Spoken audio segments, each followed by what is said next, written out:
Well, it's that time of year. It's time to dust off those 6 or 7 holiday albums you've got in your collection. Throw them on the turntable and have a blast. Happy holidays, everybody. Let's talk holiday music. Hi, I'm Bob, and you, my friends, are back in United States of Analog. How you doing out there? I hope you're doing well and staying warm. Oh, me? Oh, I'm doing incredibly well for a man of a certain age. And we're going to talk about holiday music today. But before we do, let's get in the spirit by liking and subscribing and hitting that notification bell. Punch it real hard. It would be greatly appreciated. It means more to me than you know to feel that love and support and seeing those numbers grow. You know, I'm not doing this for my health. Actually, my wife reminds me all the time. She goes, I thought you did this to have fun.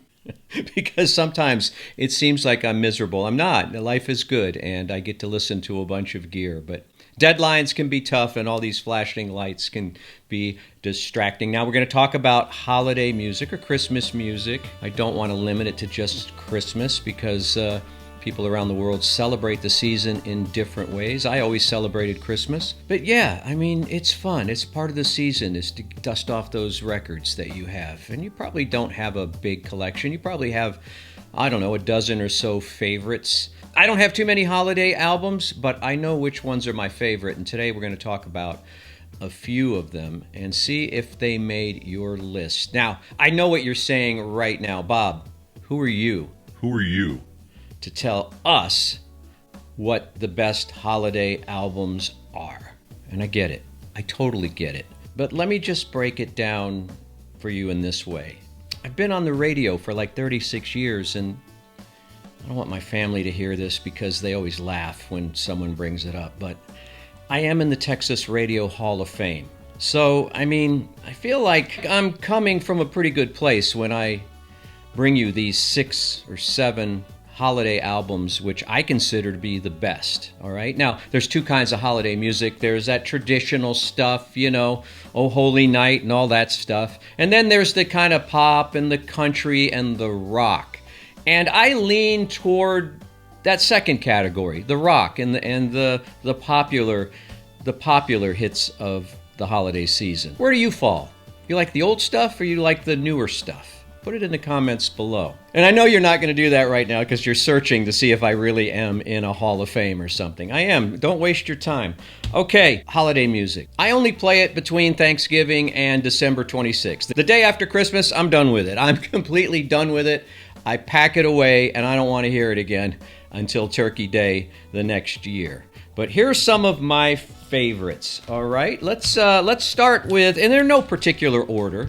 Let's start with Austin's favorite son. Well, he's a little too old to be a son, but Willie Nelson and Pretty Paper. Is that what it's called? Yeah, Pretty Paper. I got an OG copy with the embossed and the foil and Willie's picture there and his little golf cap and all that. And this kind of combines both genres that I talked about. It's got a lot of favorites. You know, every album has to have Rudolph. Every album has to, well, I don't see Mommy Kissing Santa Claus on this one. We're going to talk about that song in just a second. But Blue Christmas, Here Comes Santa Claus, and then a bunch of the religious type traditional stuff. I'm going to give Willie the shout out on this one. This is a classic, and this always comes out every single year.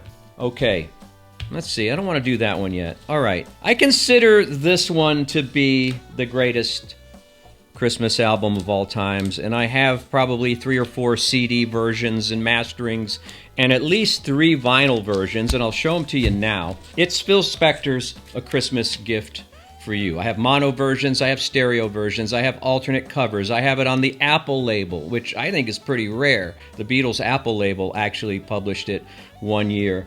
But this is a Christmas gift for you, Phil Spector. And as I mentioned in several other videos, as much of a great producer I think Phil Spector was, he was a despicable human being. He was atrocious, and we know this now.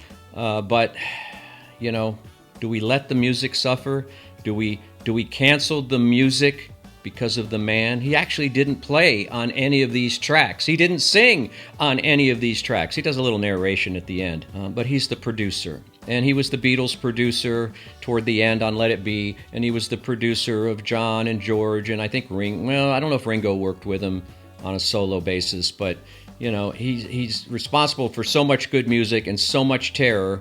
I don't know what to do with this one, but it comes out every year, and this, as I've mentioned before, the sound of this Christmas record defines modern Christmas music, informs modern Christmas music for decades after. Everything that followed in the rock and kind of pop genre of Christmas and holiday music follows the formulas that Phil Spector set here on this album with the Wall of Sound and Darlene Love, especially, and the Ronettes and the Crystals.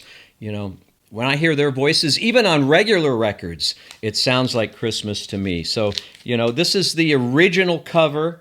That's an OG copy on the Phillies label that I got a long time ago in Houston when I discovered it. And here is the, a different cover art here, and then the version that's on Apple Records. I don't know if you can see the Apple logo there. And I think this is pretty rare. I think this is the greatest Christmas record of all time.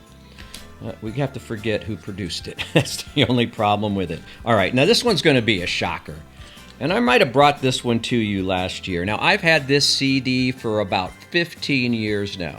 And about 3 years ago, Dark Horse Records, George Harrison's record label, Dark Horse, I think it's run by his family now, Danny Harrison, they put out this record in a different cover. The CD has a different cover. I'll see if I can dig it up on the internet for you. I can't find it in my stacks over there. It's called Billy Idol Happy Holidays. Simple title. This is a really nice package, nice presentation, much nicer than the CD, and I think it has a bonus track on it as well. Man, if you've never heard Billy Idol sing Christmas music, I think you're missing out on it. I think you're losing at life, because this album is just fun all the way through. It's almost laughable in a way, because you're like, why is he doing this? Then it becomes even more laughable because you start thinking, why am I liking this? This doesn't make any sense. But it does. And I think even Steve Stevens is on this. I think. I don't know. But that's for you to do the research. What do you think? Is that something you would pick up? Put it in the comments below. Stop looking to see if I'm in Texas Radio Hall of Fame. I am. You can't lie about that. Another one of my favorites is Rudolph the Red-Nosed Reindeer.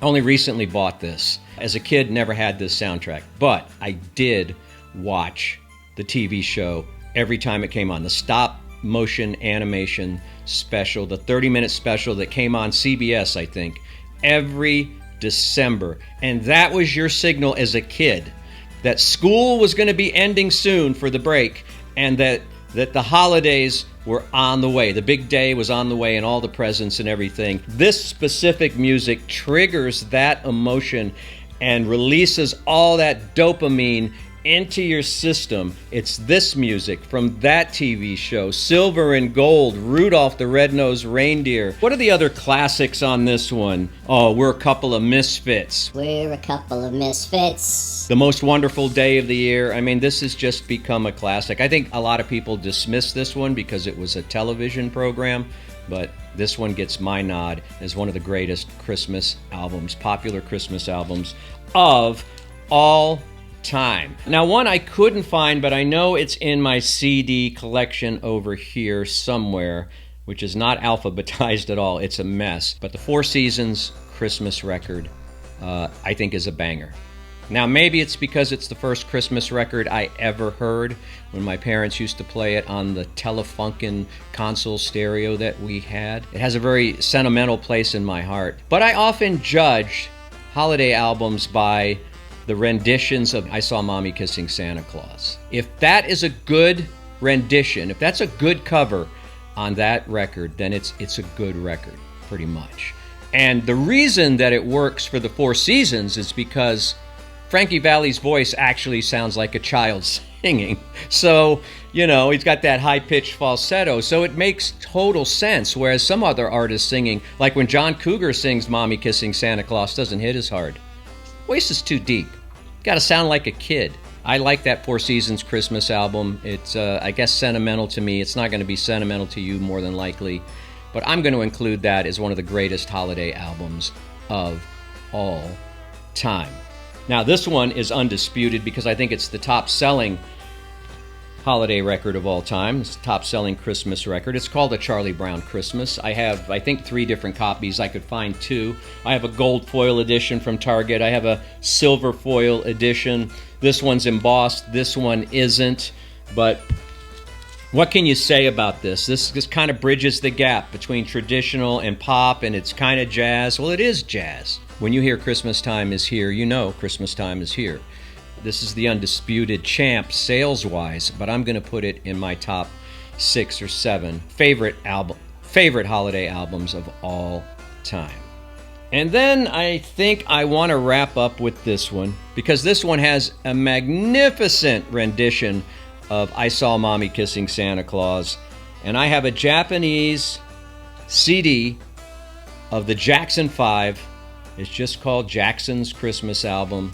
This thing, man, just put it on and let it rip, just all the way through. You don't have to stop it. Just play it all the way through. And you know, once again, Michael's voice at that time when he was a kid lends itself to that song. Let's forget the Mellencamp version. These 2 versions I've talked about are the go-tos, and the Jacksons were the GOAT. Michael was the GOAT. And the playing on this is just spectacular. The Motown musicians on this, what were they called? They weren't the Wrecking Crew. That was East Coast. The Funk Brothers, who I got to meet one time. I interviewed them on my award-winning radio show. Did I mention I'm in the Texas Radio Hall of Fame? Are you still looking it up? This is a spectacular album, great playing. I don't know if James Jamerson is on this, or Bob Babbitt, or maybe all of the above. I think you're going to dig this one. Find it in any form that you can. I wish I had this on vinyl. I don't. I've got it on Japanese CD, and that's pretty cool because it's got the obi, and it feels more Christmas-like to me. So those are just some of my favorite holiday albums of all time. I think a couple of them could make just about everybody's list. Now it's your turn to go down to the comments below and put down your favorite holiday albums of all time. Which ones do you own? Which ones do you play the most? How often during the year do you play holiday music, Christmas music? How do you play it all year round? Or are you like me? Are you wiping your hands of it on the 26th of December? These are all questions I want to know, and I also want to know where you're watching from and how you celebrate the holidays. Oh my goodness, more questions than answers here on this edition of United States of Analog. Now, that was fun, but if you want to watch one more video, and I hope you do, because it helps out a lot. You know, the geniuses at YouTube, they work 365 days out of the year. There's no holiday slowdown for these guys. They're just doing it to it, and they've selected, well, I think it's a gift to you, another video for you to watch, and it's going to pop up right here any second, I promise you, right here. Just click on it. I hope you have a safe and happy holidays. You'll be seeing me again before the big day, but for now, let me just say happy holidays, be safe out there, and we'll see you next time in United States of Analog. Cheers!